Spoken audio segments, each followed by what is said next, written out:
HPL Sugauli में Shri Rajesh Rao EDP manager और श्री संजीव सिंह के द्वारा जो काले कारनामे किए गए 2020 के पहले 19 के पहले 2018 में ऑलरेडी इनके नाम पर बिहार सरकार के केंद्र कमिश्नर ने एक मुकदमा किया है। इसका मुकदमा संख्या है 943/18 यानी 2018 में हुआ है। ये 5 फरवरी को मुकदमा हुआ है। ये दोनों आदमी जो मैंने जांच किया इस मुकदमे के उसमें तो पाया कि ये लोग बिल्कुल गलत पर्ची बनाते थे। गेट पर कोई रिकॉर्ड नहीं रखते थे ताकि ये पकड़े जा सके और गन्ने की घटतौली करके ये लोग फैक्ट्री को न दे करके उस गन्ने की पर्ची बनाते थे किसी किसान के नाम से और वो पैसा किसान इनको पेमेंट करता था।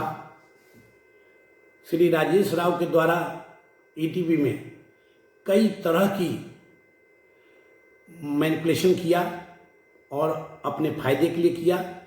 किसानों से पैसा लिया, पैसा लेता भी था, गलत पर्ची बनाता था, गाड़ी बिना तौल किए खलिया हो जाती थी और पर्ची भी बना लेता था। इस तमाम तरह की जांच मैंने खुद किया था तो उसमें पाया था। और चूंकि ये मुकदमा चल रहा था तो मैंने इसके बारे में कुछ बोला नहीं उस समय, लेकिन मुकदमा ये आज भी जारी है इन लोगों के खिलाफ में। और जिसका नतीजा था कि 2019 के पहले फैक्ट्री में रिकवरी भी नहीं आती थी, फैक्ट्री काफ़ी घाटे में चल रही थी।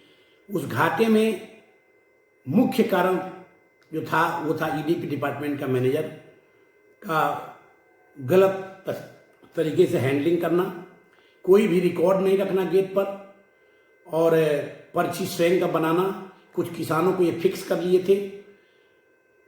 ये जांच सब चलता रहा। उसमें मेरे आने से पहले ये सस्पेंड भी हुए थे। इनके ऊपर सरकार की तरफ से भी मुकदमा है, इनकी तरफ पब्लिक की तरफ से भी आरटीआई कई थे और एचपीएल मैनेजमेंट ने इनको कई महीनों सस्पेंड भी रखा। जब ये जांच श्री अमर कुमार जी सीईओ साहब को मिला मेरी मौजूदगी में, तो अमर कुमार जी ने मेरे को धमकी भरे हुए शब्दों में इनको बरी करने की बात करी।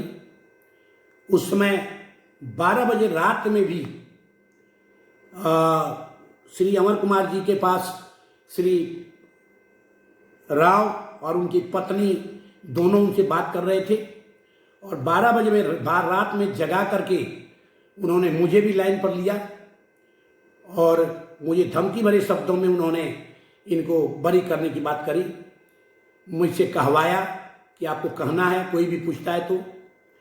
और इन्होंने जानबूझ के उसमें लिखा उस बरी करने में राजेश राव को कि जीएम के कहने पे इनको बरी किया जाता है। चूंकि सीजन चल रहा था, सीजन के दरमियान इनको हेड ऑफिस बुलाए थे।